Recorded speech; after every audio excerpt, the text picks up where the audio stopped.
Welcome to the podcast. If you'd like to listen to an ad-free version of this episode and all of our episodes, then search True Crime Today Premium Plus on Apple Podcasts and press subscribe. That's our premium channel where all of our ad-free and advanced episodes live, all in one place. True Crime Today Premium Plus. Search it on Apple Podcasts and press subscribe. Even try it for 3 days free. You're about to take a deep dive into one of the biggest true crime cases in the universe. Or, at least, on our part of the planet. From the Hidden Killers podcast and True Crime Today. It's February 13th, 2017, and the small, close-knit town of Delphi, Indiana, is quiet. The cold air is biting, and it's a rare Monday off from school. Abigail Williams and Liberty German, two best friends, are spending the day together like any other pair of young teenage girls would, enjoying the freedom that a day off from school brings. They had stayed up late the night before, crafting in Libby's room, laughing, practicing softball in the backyard, doing what kids their age do. There's no way they could have known that this was the last normal day of their lives. By the afternoon, Abby and Libby decide to go for a hike. They get dropped off near the Monon High Bridge, a popular spot for hiking, photos, and just soaking in the outdoors. At 2:07 p.m., Libby posts a photo to her Snapchat of Abby walking along the weathered, abandoned bridge. It's the last image anyone would see of them alive. By 5:30 p.m., when they fail to show up for their ride home, the alarm bells begin to ring. Their families are worried, and the search for the two girls begins. But it's not until the next day, on February 14th, Valentine's Day, that searchers make the horrifying discovery. The bodies of Abby and Libby, murdered, abandoned in the woods, just half a mile from the bridge. From the very beginning, something about this case has felt off. Mysterious. There's evidence, yes. A haunting video on Libby's phone of a man, known now as Bridge Guy, walking towards them on the bridge, and an audio clip, chilling in its simplicity, of the man saying, "Down the hill." But even with these clues, the case is slow to develop. Days turn into weeks, weeks into months, and before long, years have passed without answers. Enter Keegan Kline, a man whose involvement with this case is as tangled as it is disturbing. Kline is no stranger to law enforcement.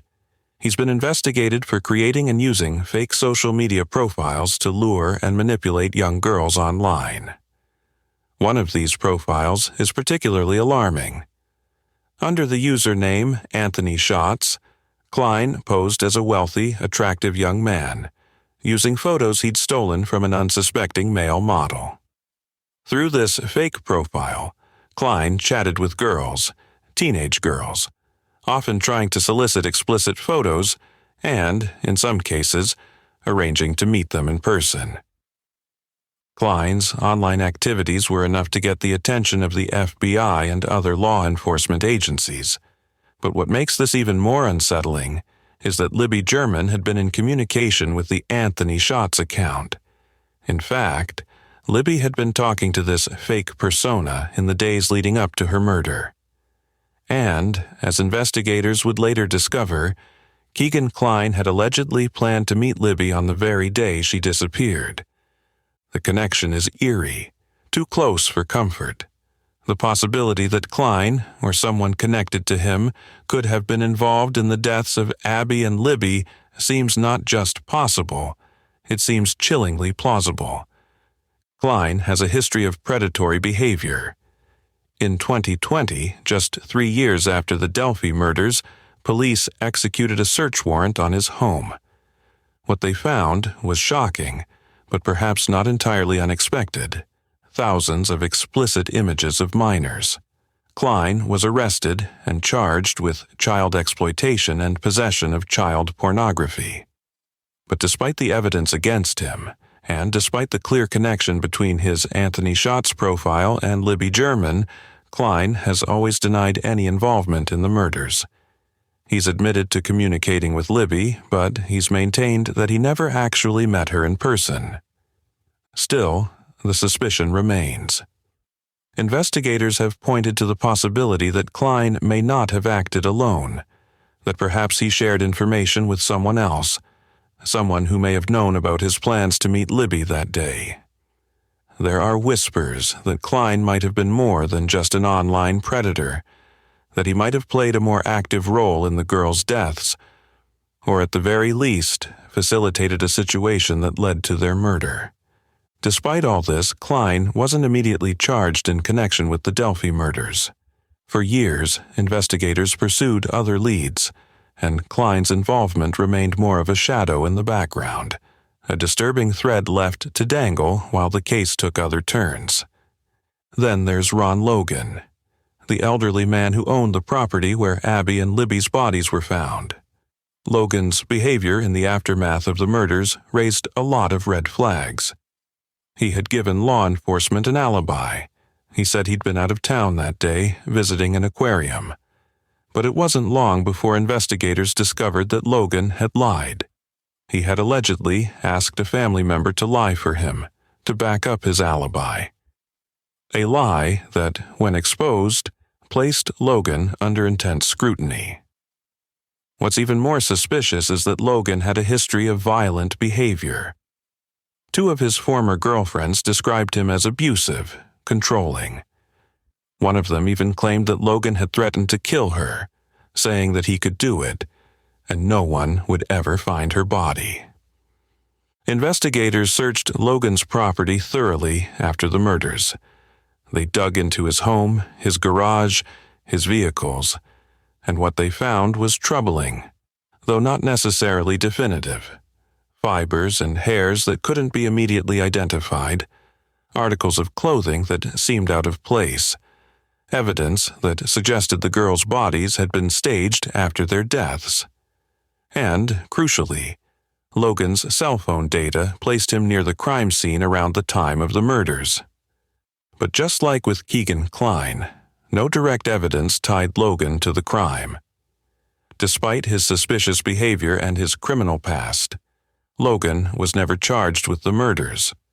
He was, however, arrested on unrelated charges, probation violations related to driving under the influence, and in a strange twist of fate, Logan would die in 2020 from COVID-19, taking with him any secrets he may have had about what really happened on his property that cold February day in 2017. In the years that followed, the case continued to grow colder. Leads were chased, suspects were questioned, but no one was arrested. All the while, the families of Abby and Libby were left waiting, hoping that justice would one day be served. And then, in October 2022, a breakthrough. Richard Allen, a 50-year-old man from Delphi, was arrested and charged with the murders of Abby Williams and Libby German. Allen's arrest sent shockwaves through the small town. Not just because someone had finally been charged, but because Allen was a familiar face in the community. He was a husband, a father. He worked at the local CVS, where, in a cruel twist, he had reportedly printed photos for the families of the murdered girls. But the evidence against Allen wasn't as straightforward as one might expect in a case of this magnitude. According to the probable cause affidavit, Allen had placed himself at the scene of the crime. He told investigators that he had been on the trail that day, that he'd seen the girls, but that his contact with them had been brief, insignificant.